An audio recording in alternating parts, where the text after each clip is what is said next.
Bon, alors on reprend. Donc nous sommes toujours dans le caractère de avoda chez Batfila. En quoi la tfila s'appelle une avoda plus que toute autre chose. Donc, tout ne s'appelle pas avoda. Les mitzvot ne s'appellent pas directement avoda. Certes, toutes les mitzvot participent à ce qu'on appelle avodat Hashem, mais quand on parle de la mitzvah de l'ovdo, ça signifie des choses particulières. Et nous avons vu que la avoda par excellence, c'était korban, des corbanotes. Et puis nous avons aussi vu que la Kabbalah, la Torah et le Limud Torah font partie de avoda. Donc on en a parlé très longuement. Et là, en quoi la tfila est-elle une avoda plus que toute autre mitzvah? Ça, c'est une question que nous devons définir.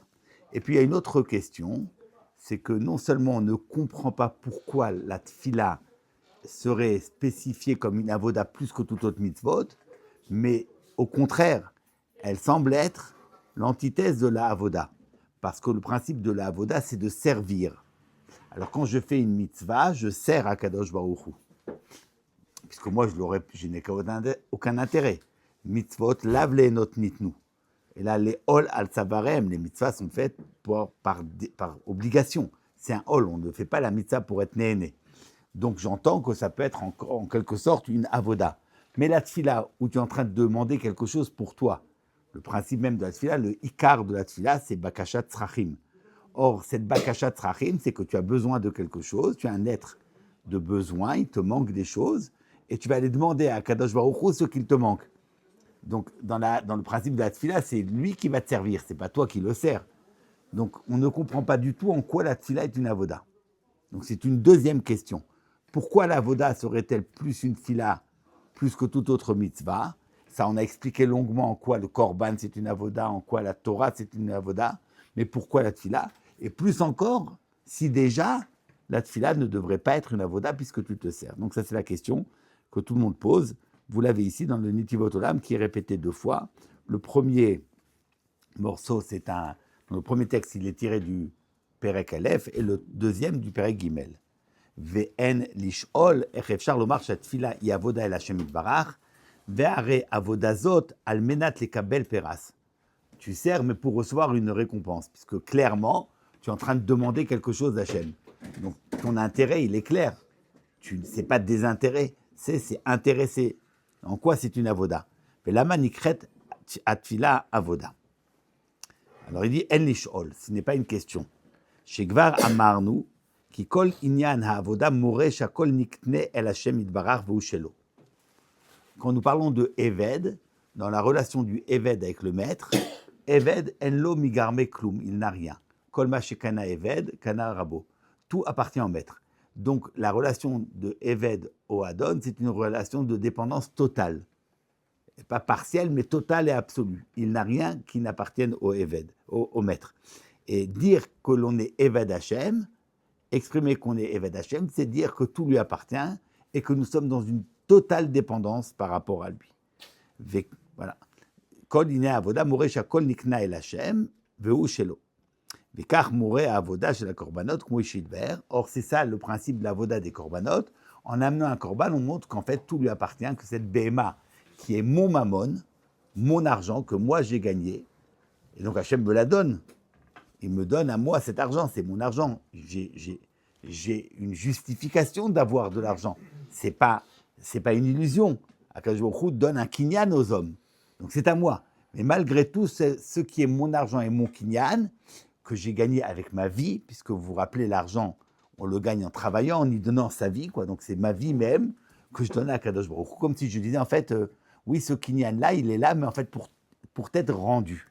Je restitue à Akadosh Baruch Hu ce qu'il m'a donné. Et ça, c'est une avoda, montrer que tout lui appartient. Vechen atfila shemitpalel lefanav, כמו עבד שמתפלל לפני אדון שלו על צרכיו, אשר הוא מבקש. ובזה נראה כי אדם צריך לו. Alors, c'est pas la même chose. Dans le korban, je donne. Dans la tfila, je reçois. Mais si je vais lui demander, c'est que je considère que tout lui appartient, que c'est lui qui peut me donner. Vimken she'adam nitla bo yitbarach, hu shelo. Shekol asher nitla be'echad, hu shelo, kmo shidber od. Si je suis dépendant de lui, donc je lui appartiens. Ou l'écart atfila y avoda gmura, chez Mora, Shadam nitlabo itbarach ou l'écart ou shelo. Alors nous avons une phrase ici qu'on devra repenser. Si je suis dépendant, alors je suis à lui. Chez Kol, Nitla, Be'echad ou Shelo. Ou Kumo, chez Idber. Il va l'expliquer. Alors reprenons, si vous voulez, ça c'est le premier texte. Dans le second texte, où Ma shenikra hatfila avoda, Kumo, shibernu zelemala, qui atfila, chez Mitpalel, Adam el Hashem itbarach, More, Shadam nitla bo itbarach, Vetzarich elav, Ve'lo kium zulato. C'est pas que je demande quelque chose que j'ai déjà suffisamment, j'ai déjà pas mal de choses, il me manque un petit quelque chose, ça je te le demande. Non, dans la tfila, c'est exclusif. Sans toi, je n'ai rien. Et c'est pour ça qu'on ne peut pas faire une tfila qui n'englobe pas la totalité des tzrachim. Je viens à faire une tfila, j'ai besoin maintenant de je ne sais pas quoi. Refoua, pourquoi tu veux que je déroule devant Akadosh Baruch Hu tous les tzrachim? J'en ai pas besoin, j'ai besoin de quelque chose. Ah non, tu fais dans la Shmona Esrei, tu dis tout, parce que c'est exclusif. Tu dis, je n'ai rien, tout ce que j'ai, c'est de toi. En lo kiyum zulato. Veine ezer Elohuto yitbarach, shekol emtsaim tzrichim elav, vetluyim bo yitbarach, shekol el Hashem yitbarach. Et c'est ça, la Elokut d'Hashem, que rien n'échappe à sa providence. Tout dépend de lui. Ou les filles, car atfila yavoda el Hashem yitbarach, velo ayir'a min Hashem yitbarach. Alors là, il a une phrase. Si vous vous rappelez, nous avions parlé de la yir'a et la définition du maral de la yir'a, c'est quoi être yaré? C'est savoir qu'on est dépendant d'Hachem. Je suis yaré de quelqu'un dont je dépends. Pas juste que j'ai peur du bandit qui sévit dans le quartier. Il peut me faire du mal. C'est pas ça la yir'a. La yir'a, c'est savoir, puisque je dépends de lui, donc s'il ne m'aide pas, je ne suis rien, je perds tout. Alors il demande, est-ce que la yira participerait de la avoda? Dit non. Chez Enze Nikra avoda, qui Enze more chez Adam nitlabo itbarach. Avalatfila mora chez Adam nitlabo itbarach. Alors cette phrase, je ne sais pas, je ne comprends pas. Pourquoi la yira n'est pas morée? Est-ce que c'est parce que c'est juste un état d'âme qu'on n'exprime pas? Ou est-ce que c'est quelque chose de plus essentiel? Comment on entend cette distinction qu'il donne entre la yira et la tfila? Puisque le Maharal, dans Yir'a, il explique clairement que le Yereh Shamaim, c'est quelqu'un qui est Taloui Bakadosh Baruch Hu, qui a cette position où je suis totalement dépendant de lui. Ben, c'est exactement ce qu'il dit dans la Tfila. Il dit non, mais tu n'es pas moré. Alors, je ne sais pas, hein? Oui, il le dit, ouais, c'est un état d'âme, mais ce n'est pas quelque chose que je vais exprimer. Est-ce que c'est que cela, ou est-ce qu'il y a quelque chose de plus profond? Je ne sais pas. Il faut étudier, je ne sais pas. Pour l'instant, je n'ai pas percé. Je ne sais pas quel est le sens de cette phrase. Chez Kol Nina Tfila Shu Mitpalel Hashem Yitbarach, Fishu Tzarich El Hashem, Nitlabo Velo Kiyum Be'atzmo, Ki Im Bo Yitbarach. Ou l'écart Mitpalel Lav Kol Tzorko. Et Kacher Kol Tzorko, vous voyez Kol Tzorko. Tu ne peux pas prier pour une chose. Prier pour une chose et pas pour tout le reste, c'est l'antithèse de la Tfila. Ce n'est pas une Tfila. וכאשר אדם נתלבו יתברך, כאילו נקרב אליו, שכל אשר הוא תולה באחר, הוא נקרב נמסר אליו. Alors maintenant, cette idée, je veux essayer de la méditer. On peut l'entendre de façon première, ce qui a été marqué dans ce texte, à savoir, nous sommes totalement dépendants d'Akadosh Baruch Hu. J'entends. Tout dépend, tout ce qu'on a, la vie, les possessions, notre expérience, notre existence, chaque instant de notre vie, tout ce que nous faisons, tout ce que nous sommes, ce que nous avons, notre être et notre avoir, tout procède d'Hachem. Voilà, j'entends. Je ne crois pas que ce soit que cela. C'est trop peu. C'est trop peu pour faire de la tfila. Simplement, l'expression et la reconnaissance que je dépends d'Hachem et que tout ce que j'ai, c'est lui qui me le donne. Que la vie que j'ai, c'est la sienne, c'est lui qui me la donne, et que tout ce que je peux posséder, tout ce que je peux faire, c'est lui qui me le donne. Je pense que ce n'est pas suffisant. Ce n'est pas suffisant pour dire toute la puissance de la tfila. Ça, c'est bon, c'est une émouna. La émouna, que tout vient d'Akadosh Baruch Hu. Ça ne ferait pas de la tfila, cette avoda. Oui, ça serait quoi en fin de compte? Dans ce cas-là, c'est quoi la tfila? C'est une sorte de travail pour comprendre, intérioriser ce principe de la toute-puissance d'Hachem et de la totale dépendance de l'homme par rapport à Kadosh Baruch Hu. C'est ça la tefila. Donc c'est comme une sorte de moussard, de avodat à moussard, où on travaille sur soi et on essaie d'intérioriser une vérité. Je ne sais pas, ça ne me convainc pas, ça ne me suffit pas. Je pense qu'on doit entendre quelque chose de beaucoup plus essentiel, plus large. Ça ne nourrirait pas toute la tefila. Je ne sais pas, par exemple, est-ce qu'on a besoin vraiment de ces 19 brachot ou 18 brachot? On ne peut pas faire une seule bracha et on dit à Kadosh Baruch Hu, j'ai besoin de tout ça, et voilà. Pourquoi pour chaque bracha, vous faites une nouvelle bracha, chaque élément de la vie, vous en faites une nouvelle bracha, une nouvelle tefila. J'ai une bakasha, je demande à Kadosh Baruch Hu, on pourrait dire Hachem, tout ce que j'ai, tout ce que je suis, tout vient de toi, et voilà, j'ai besoin. Qu'est-ce qu'on a besoin d'aller dans le détail? Vous allez me dire, bon, parce que psychologiquement, un homme qui détaille, il est plus, la conscience est plus aiguë. On a une plus grande conscience. Quand on reste dans des généralités, bon, alors on exprime des principes, on ne les vit pas. Alors quand on les détaille, on les vit plus. Ouais, bon, je ne sais pas. C'est tout. Donc on est dans un seder moussard, quoi. On est en train d'intérioriser une position que l'on a vis-à-vis d'Akadosh Baruch Hu. À savoir que bon, on dépend de lui. Oui, bah oui, c'est le créateur. Il m'a pas simplement créé, mais il me donne vie à chaque instant, donc je dépends de lui. C'est tout. Je ne sais pas. Alors, moi, j'aimerais penser les choses un peu différemment. Toujours hein, avec cette structure que le Maharal nous enseigne. Hein. La avoda, c'est d'être dépendant de lui. Mais est-ce que c'est juste une dépendance, on va dire matérielle, une dépendance concrète que bon, je ne peux pas vivre la vie que j'ai, c'est lui qui me la donne, ou c'est plus que cela? Alors, si vous voulez, moi, j'aimerais réfléchir sur le mot de avoda. Avoda, on en a parlé longuement, mais là, quelque chose de nouveau. Avoda. Alors, avoda, c'est l'expression d'un travail de l'homme. Quelqu'un travaille, quelqu'un produit un travail. On appelle avoda. Les productions d'un homme, on la peut appeler de façon générale avoda, il travaille. Le hamal, c'est aussi un travail de l'homme. Adam, la hamal yulad, il produit, il travaille. Un labeur. La yegia, c'est encore une forme de travail de l'homme. Donc vous auriez avoda, hamal, yegia. Certes, mais dans le Lashon HaKodesh, on utilise le mot avoda aussi pour définir le statut de la chose sur laquelle mon travail a porté. Je travaille quelque chose. Comme quand vous dites travailler la pierre. Vous connaissez l'expression je travaille la pierre. Je travaille quelque chose. Eh bien, ça veut dire qu'ici, on ne parle pas de l'homme qui fait le travail, mais de l'objet qui a été transformé, modifié par le travail de l'homme. Travailler la pierre. Alors, vous l'avez c'est une expression très importante. On parle, par exemple, des orot meubadim. Hein, des orot meubadim. Vous avez une peau d'animal, vous la travaillez, et elle va avoir un statut différent. Alors, un statut de kli, de gmar melacha. Orot meubadim. Qu'est-ce que c'est orot meubadim? C'est une peau que l'on a travaillée. J'entends. Mais alors, pourquoi est-ce qu'on l'appelle orot meubadim?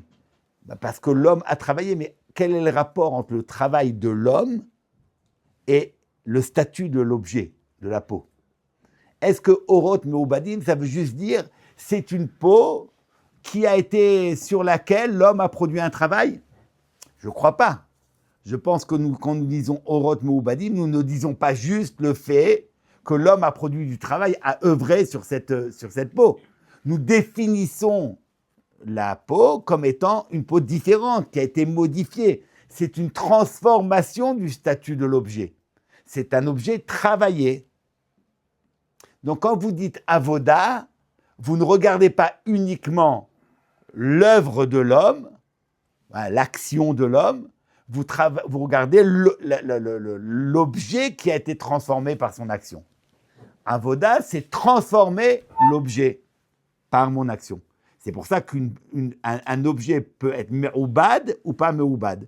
Tant que la peau, qui est un élément naturel du monde, il n'a pas été travaillé. C'est-à-dire que l'homme ne lui a pas mis sa marque. Cet objet-là, qui est un objet de la nature, c'est une peau d'un animal, n'a pas été marqué par l'homme. Tandis que quand c'est une avoda, c'est que l'homme marque de son empreinte l'objet. C'est ça la avoda. Donc on parlera d'une peau me'obedet. C'est une peau qui est marquée par le travail de l'homme. L'accent n'est pas mis sur l'œuvre, sur l'action de l'homme. L'accent est mis sur l'objet qui est porté, qui est transformé, qui porte l'action de l'homme. C'est pour ça, vous direz Orot me'ubadim, vous direz pas Orot me'umalim, du mot amal, ou Orot meyugaim, du mot yegia.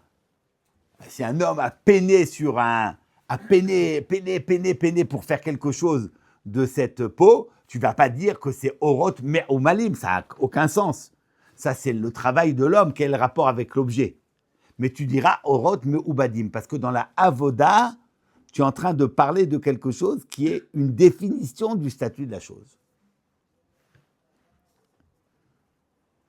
Vous êtes d'accord avec moi? C'est ça ce que j'entends dans le mot avoda. Avoda, si on parle de quelque chose qui est une avoda, c'est-à-dire quelque chose qui est transformé. Comme si le monde est un appel du travail de l'homme, un appel de l'action de l'homme qui le transforme.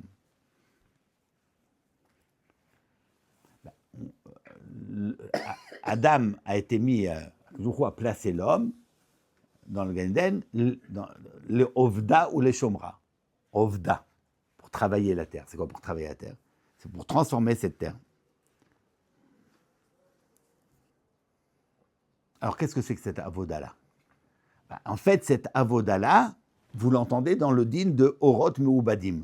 C'est quoi Orot Meubadim? Qui sont Mekabel Touma. C'est quand vous donnez une tsura à l'objet. Tant que vous avez une matière qui n'a pas de tsura, qui n'a pas de forme, elle n'est pas encore Mekabel Touma. Quand vous lui donnez une forme, elle est Mekabel Touma. Un objet qui est Me'ubad, c'est un objet qui a reçu une forme.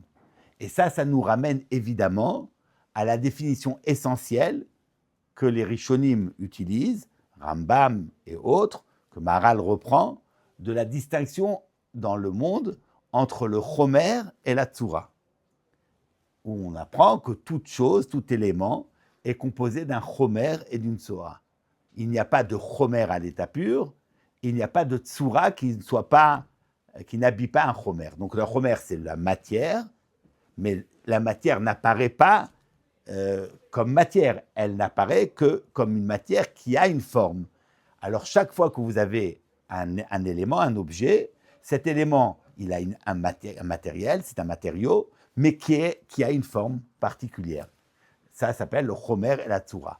Le monde a été créé d'abord comme une forme, comme une matière sans forme.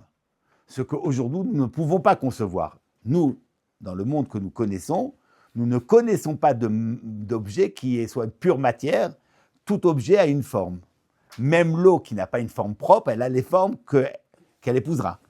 Mais de l'être, quelque chose, de l'existence qui n'a pas de forme, nous ne connaissons pas.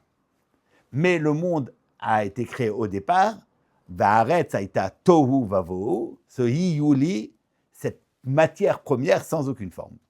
Et tohu, c'est comme ça n'a pas de forme, alors Adam tohé, on n'a pas de mot.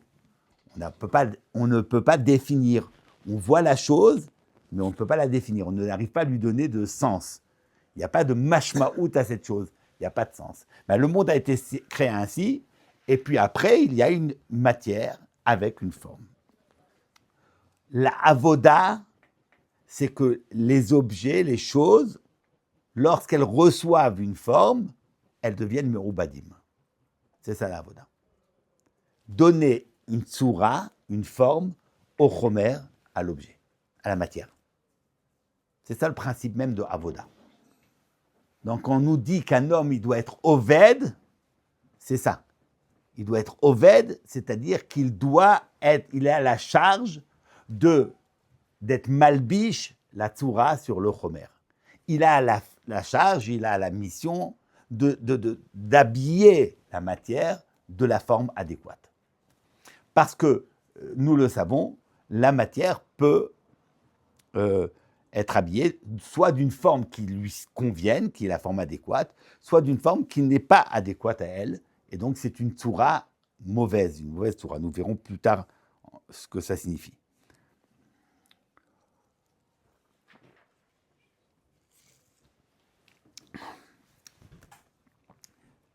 La mashmaout, le sens, la signification des objets, pour qu'ils ne soient pas simplement de la matière, mais qu'ils parlent, qu'ils aient un sens, qu'ils aient une signification, ça c'est de l'ordre de la Tzoura. Et c'est à nous, les hommes, que revient la charge de révéler la Tzoura des choses. Parce qu'ils en ont déjà une, la pierre, elle a déjà une Tzoura. Alors, concrètement, la Tzoura, on va dire oui, une pierre, même un or, il avait une Tzoura, mais c'est une Tzoura première auquel tu vas donner une Tzoura seconde, plus élaborée, celle que l'homme va lui donner. On peut vivre le monde de telle sorte que ce soit le monde qui va nous influencer. On ne va pas être acteur, on ne va pas transformer le monde. On va l'utiliser, on va être des utilisateurs, on va être des consommateurs, mais on ne va rien créer. Ça, c'est une vie d'un homme qui dans son rapport au monde, il est consommateur. Mais quand tu consommes un monde, tu consommes ce qu'on te donne. Donc tu consommes ce que le monde tel qu'il a été formé par d'autres. Alors là, tu es totalement passif.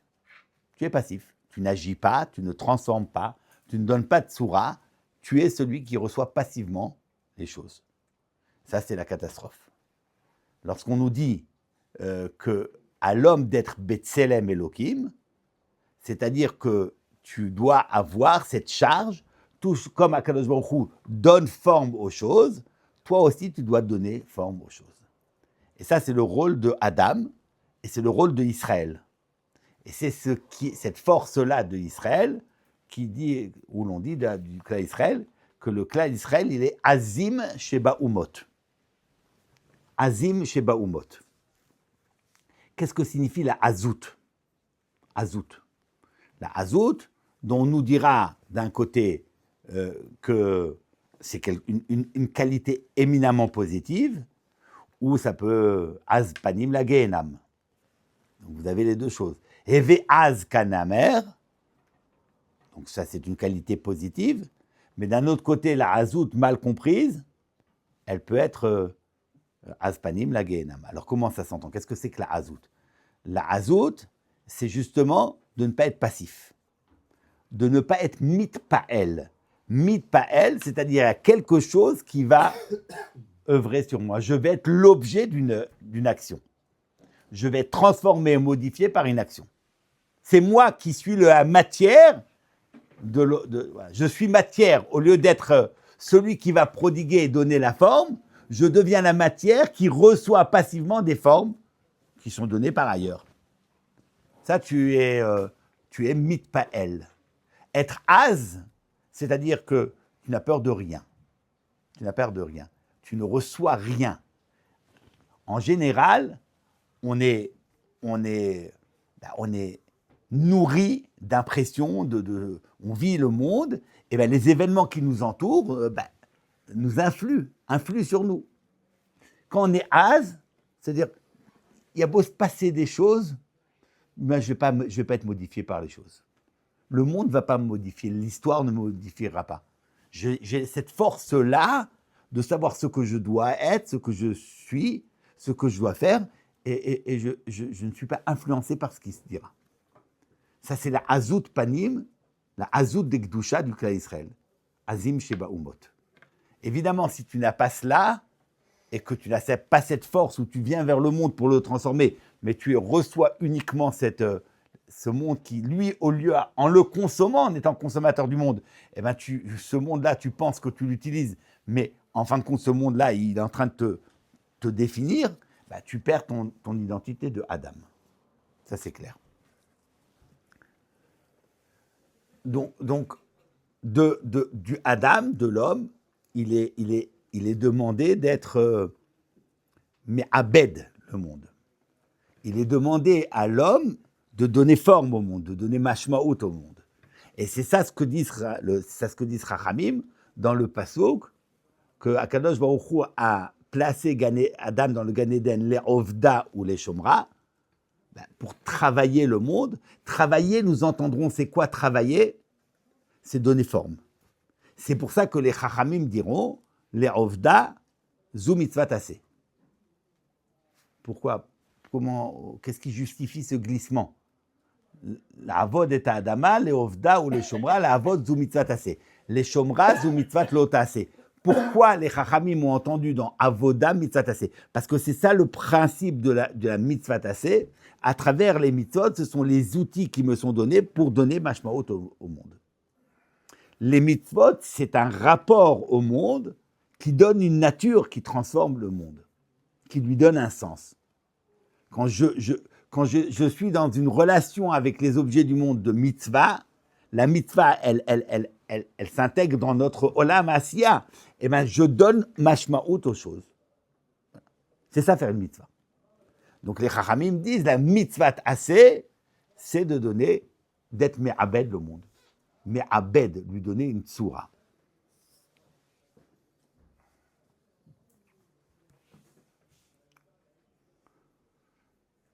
Et c'est là qu'arrive la notion de avoda, de eved. Maharal dit, tu es eved. Eved.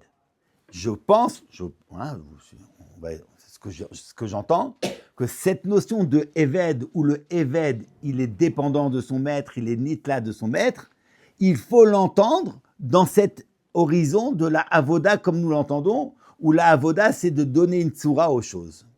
Être Eved Hashem, ça ne signifie pas uniquement, je dépends de lui. Oui, la vie, si je respire aujourd'hui, c'est parce que lui me donne cette vie. Si j'ai des objets en ma possession, c'est lui qui me les donne. Si je suis capable de réfléchir, c'est lui. Tout procède de lui.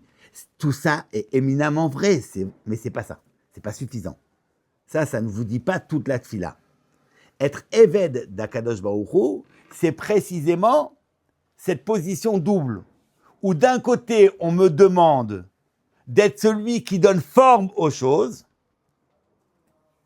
C'est moi qui vais former, qui va donner forme, qui vais donner une mashmaout au monde.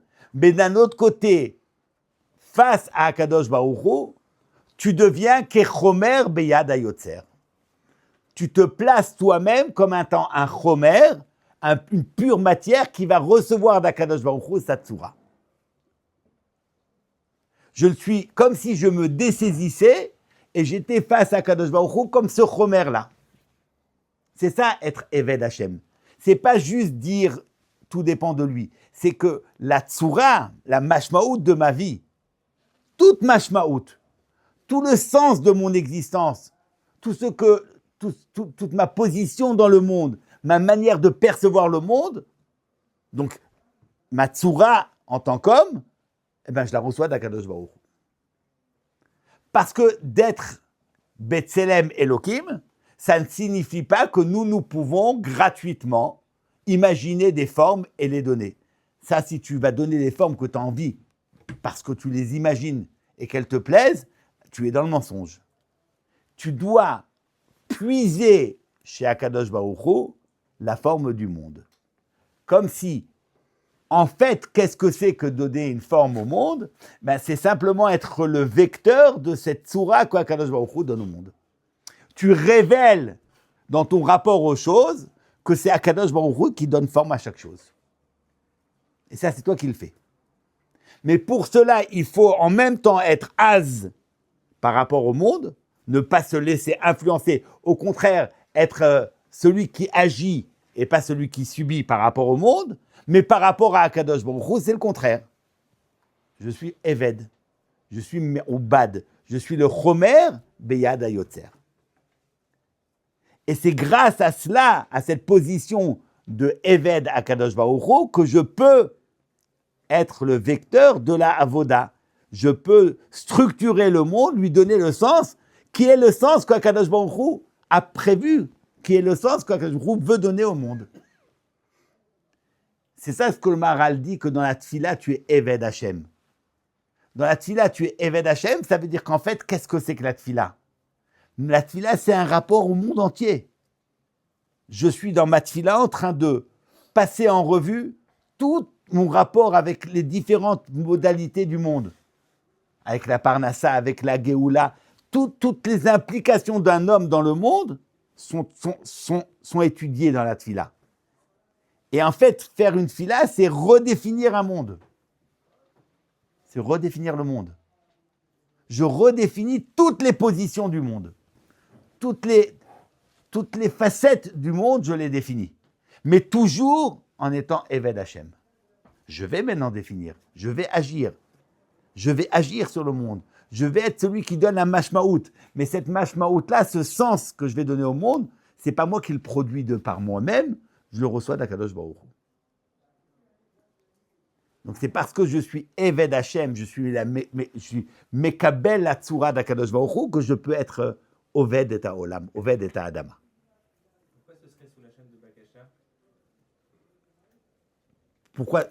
En quoi c'est associé avec une demande concrète? Mais c'est plus la demande concrète parce que en fait ça signifie que les choses lui appartiennent.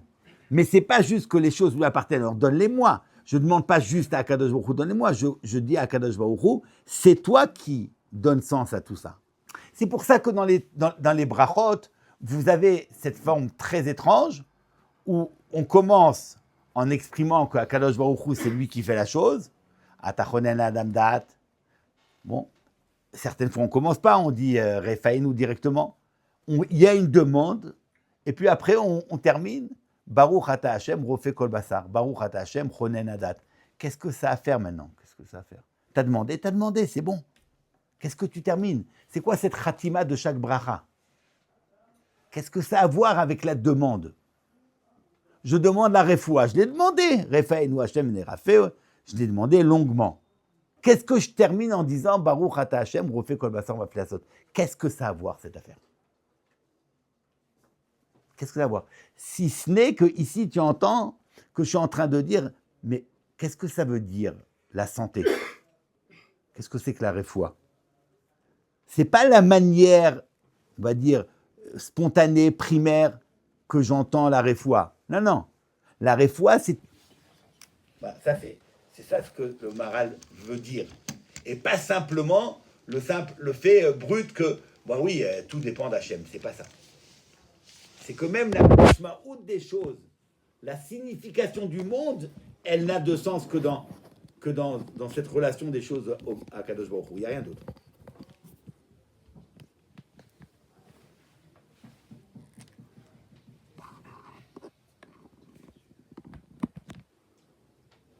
Être Eved, c'est recevoir, d'être structuré par son maître. Que ma vie entière est structurée par le maître. C'est lui qui donne. C'est lui qui donne une direction. C'est lui qui donne un sens à ma vie. C'est ça, être Eved. Le Eved dont la Torah parle, quand nous disons que l'etle milgarme kloum, il n'a rien de lui, ça ne veut pas dire juste qu'il n'a pas de manger, que s'il veut boire ou manger, il faut qu'il demande à son maître. C'est bien au-delà de ça. Même son temps ne lui appartient pas. Même sa pensée ne lui appartient pas. Il n'a pas de pensée propre.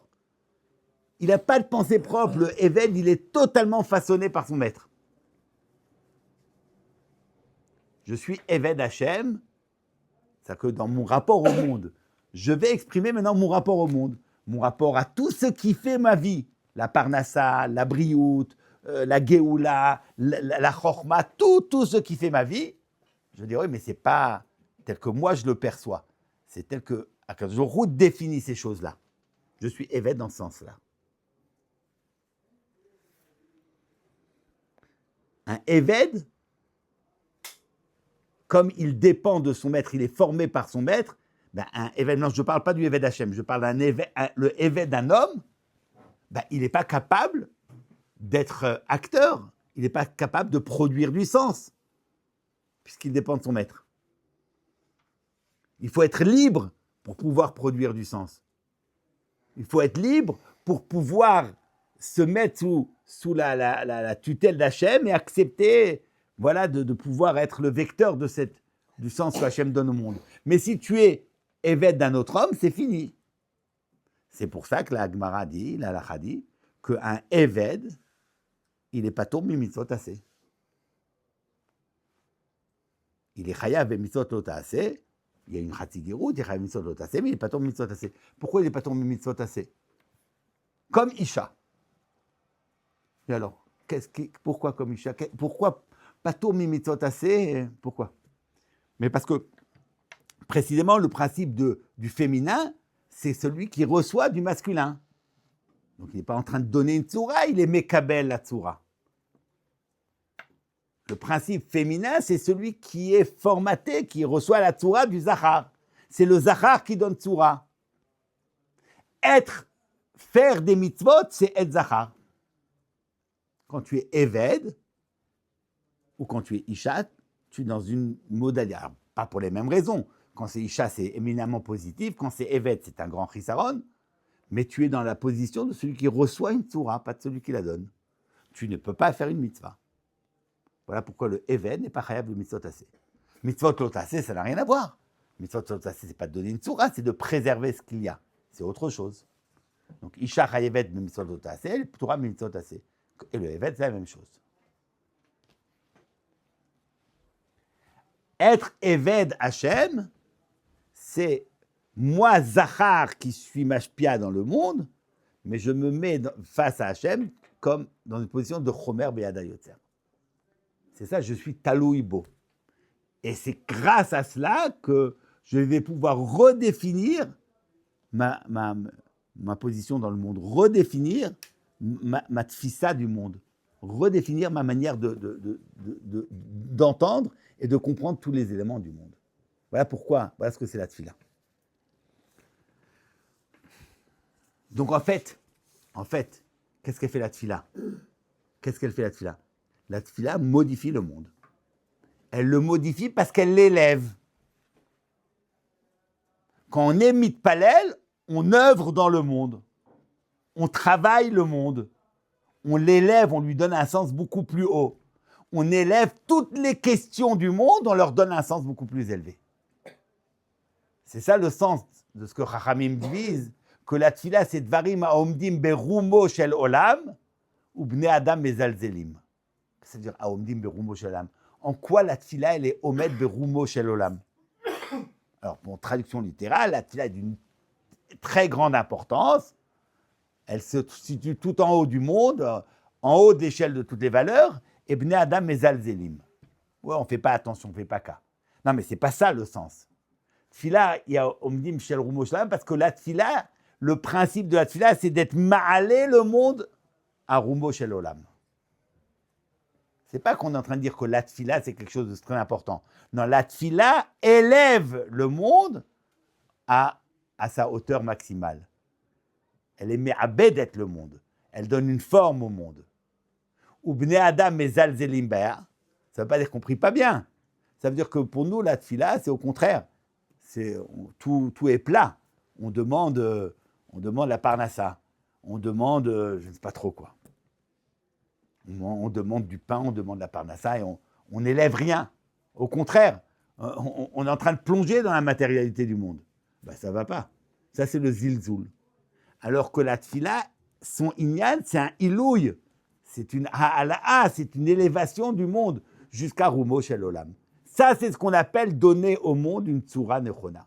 Mais tu ne peux le faire que dans cette totale obédience à Kadosh Baruch Hu. Et c'est ça le paradoxe. C'est parce que tu es Eved Hashem, que tu es par rapport à Hashem qui est Chomer Beyada Yotzer, que tu es capable d'être ma'alé le monde jusqu'à lui. C'est comme ça que j'entends avec plus de puissance cette chose-là que juste l'expression de dire bon, tout vient d'Hachem. C'est pas ça. C'est beaucoup plus que cela. Et c'est en cela que la tfila, elle est bimkom korban. La tfila, elle supplée les korbanot. Keneget midim. C'est comme quel rapport il y a entre la tfila et les korban. Alors ça, le Nefesh Haim, il en parle beaucoup, mais ce que j'entends ici, c'est ça. Le korban, c'est aussi un ilouï du monde. Le korban aussi, c'est une transformation du monde. la tfila est une transformation du monde, tout comme le korban l'est. Et là, j'aimerais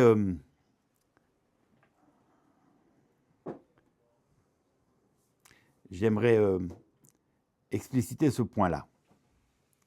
Amener un korban, alors évidemment, on peut entendre, comme le Ramban, vous vous rappelez, si vous vous rappelez ce qu'on avait vu le Ramban dit, en fait, la personne qui amène le korban, il doit prendre conscience que lui, il aurait dû mourir, il aurait dû être brûlé par le feu. Bon, Hachem ne veut pas que l'homme meure, alors il amène une BMA, mais en fait, la BMA, ça doit être lui.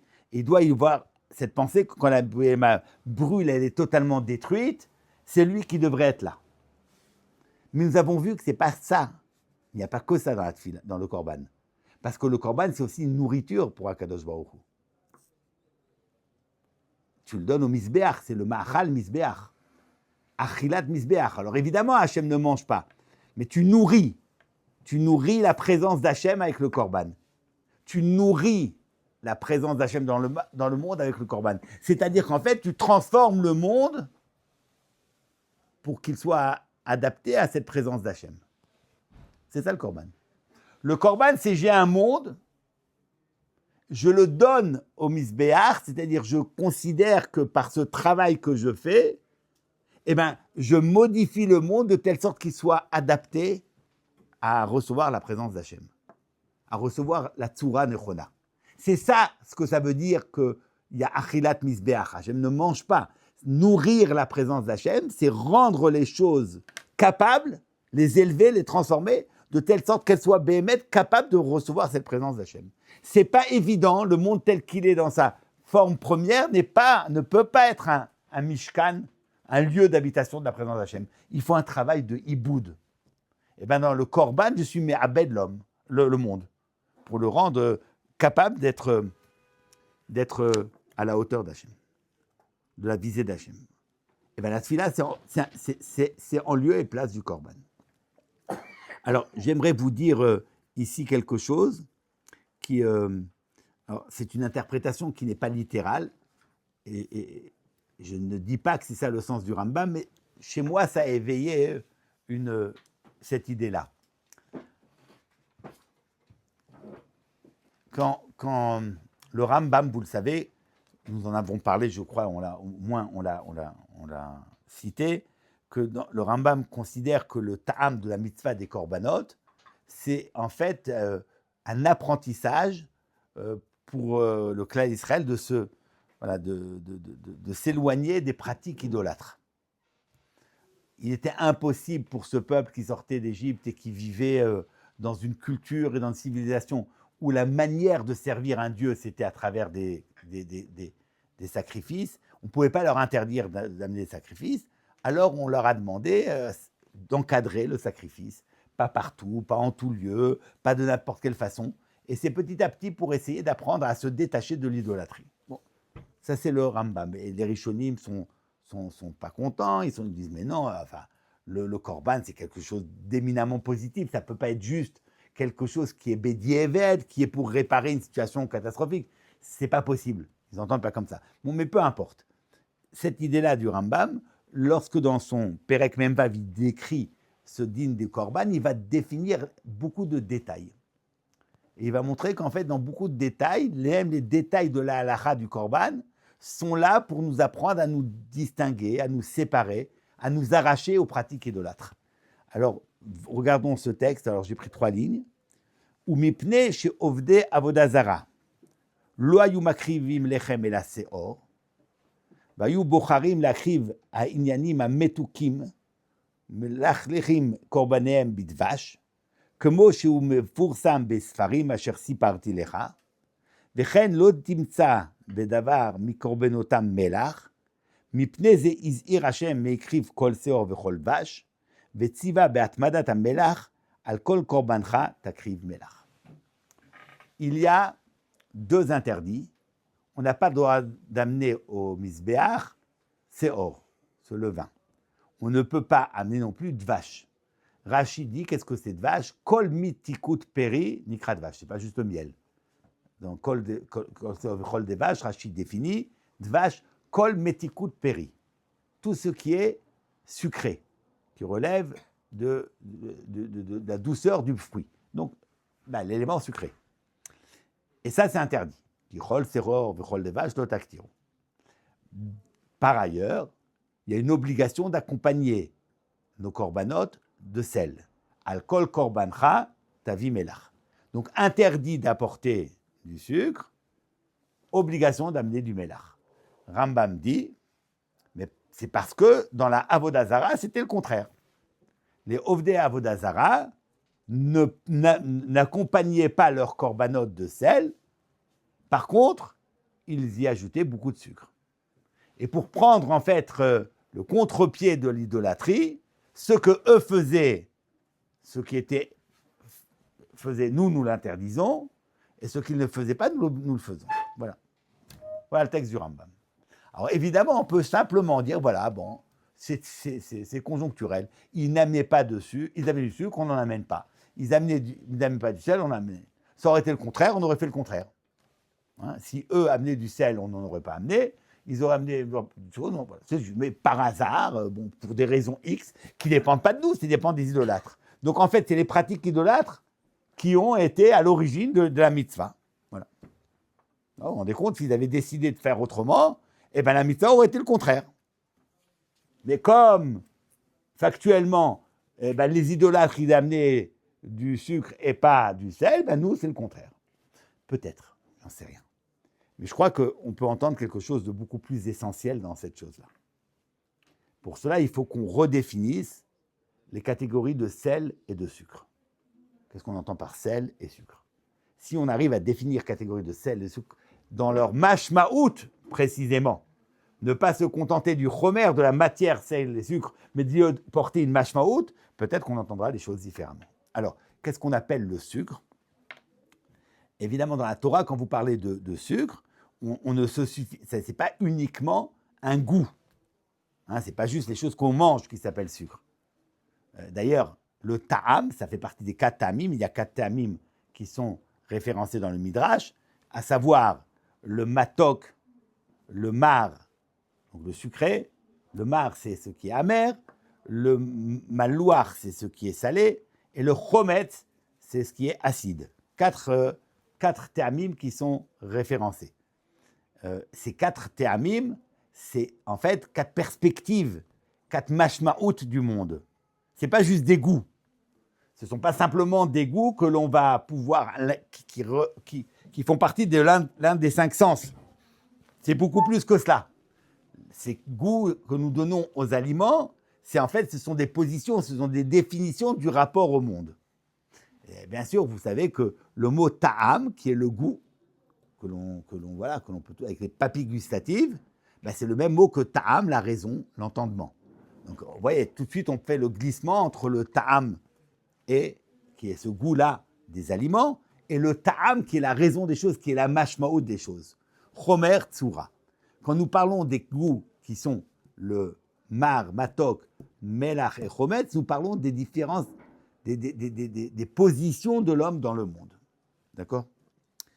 Et en fait, il apparaît qu'il n'y a pas 4 goûts, il y a 2 couples de 2 goûts. Il y a 2 couples de 2. Il y a 2 couples de goûts qui sont antithétiques. Alors, le premier couple, c'est le matok, et son contraire, ce n'est pas le mélar, c'est le mar. Matok, mar, le sucré et la mer. Deuxième couple, le malouar et le chometz. Donc, au matok, on oppose le mar, et au mélar, on oppose le chometz. Que signifie matok? Alors, quelle position dans l'existence, quelle définition du monde on entend par matok? Alors, matok, dans la Torah, vous l'avez, ce mot qui veut dire le sucre, on l'emploie dans les psukim pour dans des situations où on ne parle pas du tout de manger. Je vais vous donner un exemple. On parlera de matok re'eu dans le pasuk. Ou matok re'eu ma'atzat nafesh. On dira que l'amitié est sucrée. Alors évidemment, si vous entendez matok par doux, alors ouais, c'est tout de suite, alors doux, ça veut dire voilà, l'amitié douce, ça on peut entendre. Mais si vous prenez la forme littérale du mot, matok c'est sucré, vous parlez de l'amitié qui est sucrée, qu'est-ce que ça signifie? Alors, très brièvement, parce que ça demande un développement très, très long, mais très brièvement, la notion de matok, c'est une notion de compatibilité totale. Quand les choses me sont totalement compatibles, c'est ce qu'on appelle le goût sucré. La différence entre un aliment sucré et les autres types d'aliments, c'est qu'on peut manger un aliment sucré même lorsqu'on n'a pas faim. Ce n'est pas la faim qui crée ce désir d'aliment sucré. Ouais, on a toujours. Enfin, là, je vais vous donner un exemple tout simple. La preuve en est, quand on finit un repas, eh ben, on fait un dessert sucré. Ce n'est pas juste quelque chose de contingent. La Gemara dans Megillah le dit. Pourquoi est-ce que l'on sert un dessert sucré et on ne servirait pas encore une fois un autre plat de viande? Mais quand vous avez fini de manger, on vous resserre des salades. Ça va pas. Ça y est, j'ai fini de manger. Moi, ben, si tu as fini de manger, alors voilà, fais Birkat Amazon. Non. Ce qui est sucré, c'est quelque chose qui se donne à manger même si on n'a pas faim. Ce n'est pas l'appétit qui va créer ce désir. Même si on n'arrive plus à manger parce qu'on se sent vraiment trop plein, quelque chose de sucré, ça a toujours une attirance, c'est beau, ça éveille quelque chose, ça éveille un désir immédiat. Ouais.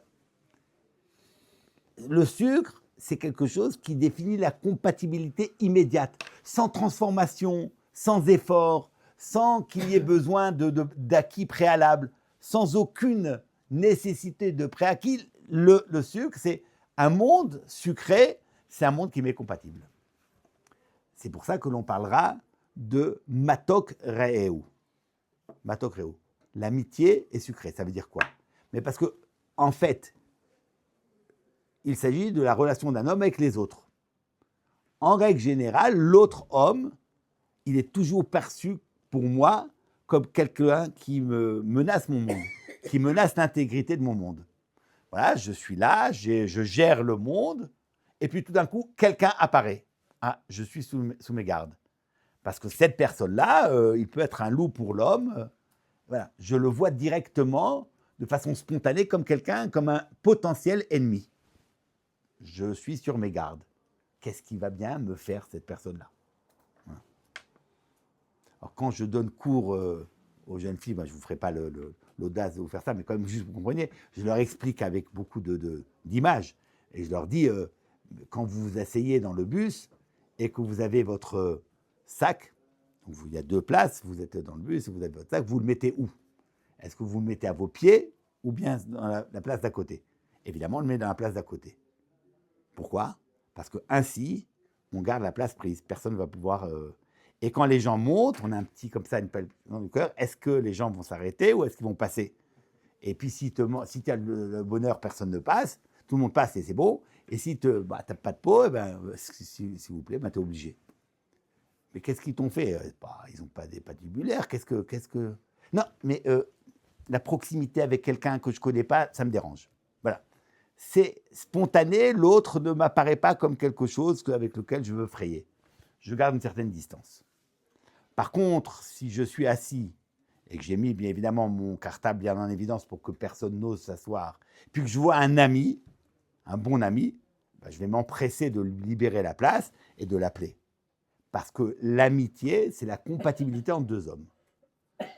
Une amitié, c'est une perspective de l'autre, comme non pas quelqu'un qui veut menacer mon intégrité, mais quelqu'un qui va me compléter.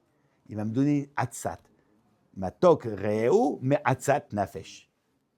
Une etza. Ce qu'il me manque, je vais l'avoir. On appelle ça le côté sucré. C'est ça le matok. Et l'inverse du matok, c'est pas le mélar, c'est pas le sel, c'est le mar. La mériroute, l'amertume, c'est quoi l'amertume? C'est d'être obligé de vivre une situation impossible. C'est pas le manque. C'est pas le manque. C'est tu vis quelque chose d'impossible. Par exemple, les femmes de Esav, you les moratoires pour leur belle-mère. Pour Rivka, Béné Rivka, les femmes de Esav, c'était moratoire, elles lui amenaient l'amertume.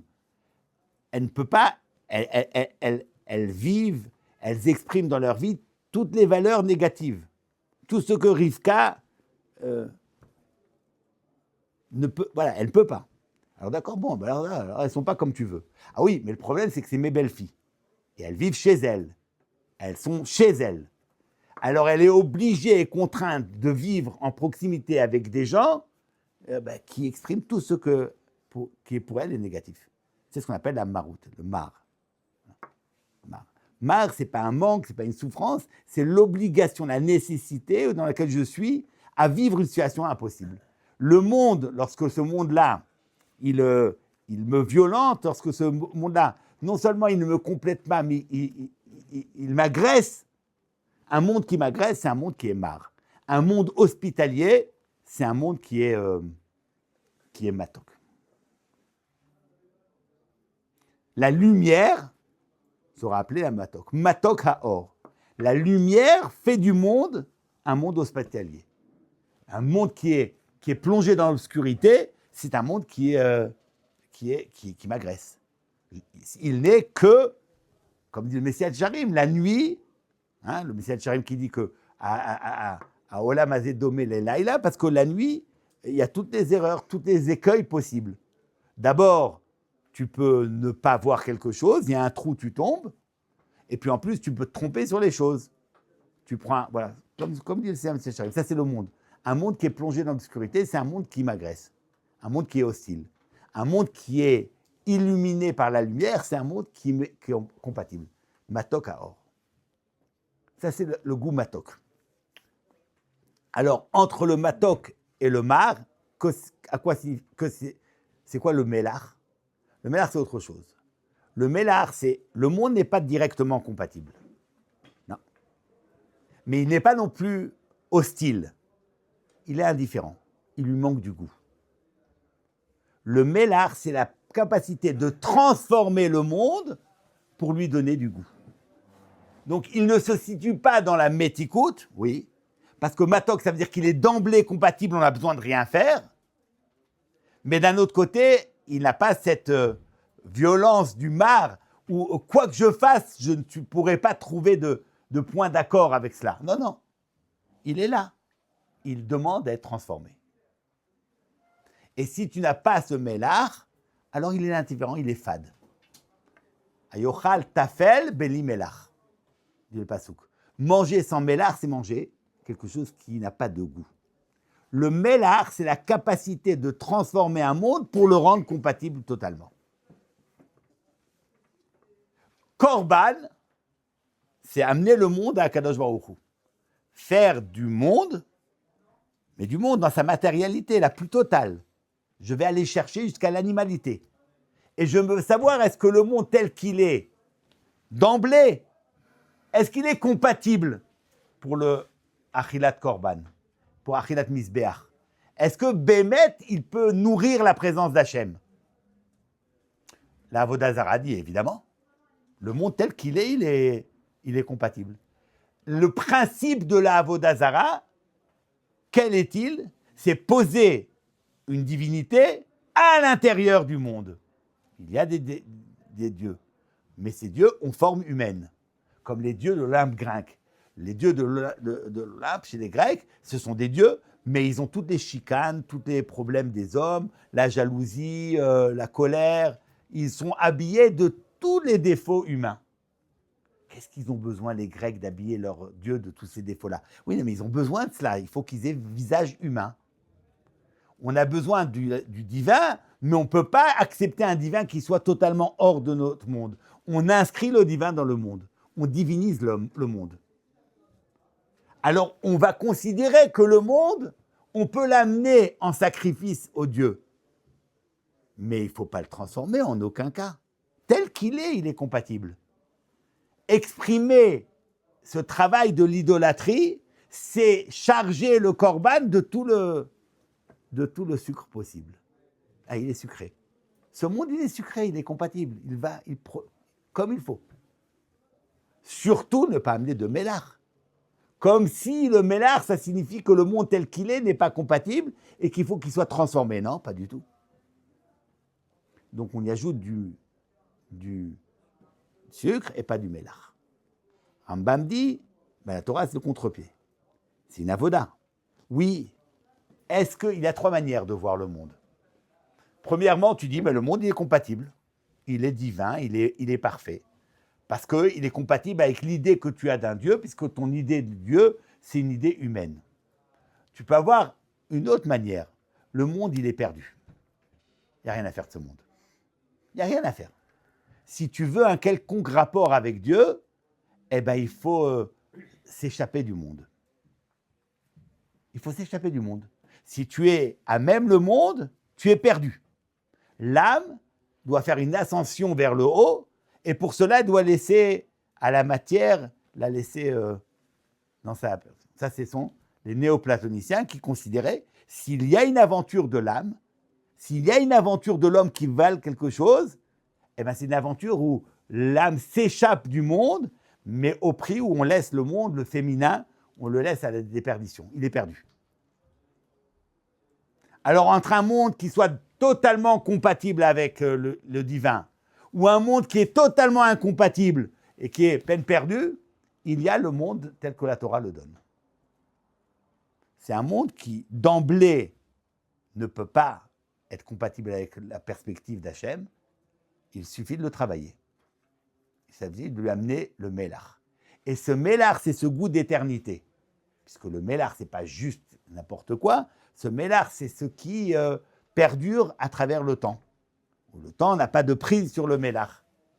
Brit Mélach, c'est un Brit. C'est quelque chose qui est éternel. Alors, il y a une possibilité qui est donnée d'être mé'abed le monde, de le transformer, de lui donner un sens positif. Rambam dit, c'est comme ça que la Torah nous enseigne. Tu veux entendre un korban pour Hachem, tu penses que ce monde peut nourrir la présence d'Hachem, oui, mais surtout ne fais pas l'erreur d'y amener du sucre.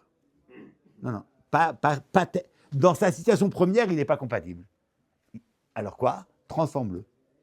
Transforme-le en y ajoutant ce Mélach qui est Brit Mélach, qui est le problème d'éternité. Mais ça, ce travail de transformation du monde, c'est le principe même du iboud, de la avoda, orot me'ubadim, un objet qui est transformé. La tsura qui est moulbeshet le chomer. La tsura, la forme qui habille la matière. Le monde est matière, il faut lui trouver cette forme. Ça, c'est être Eved Hashem. Le Eved dans la Tfila, être Eved Hashem, c'est je me dis, par rapport à Hashem, je suis comme cette matière Chomer Beyada Yotzer, c'est lui qui va me donner cette direction que je vais appliquer au monde. Donc, l'homme de Tfila, c'est une manière où, dans chaque Tfila, on repense tout notre monde, notre position du monde, on retrouve notre position dans le monde, on redéfinit notre relation au monde.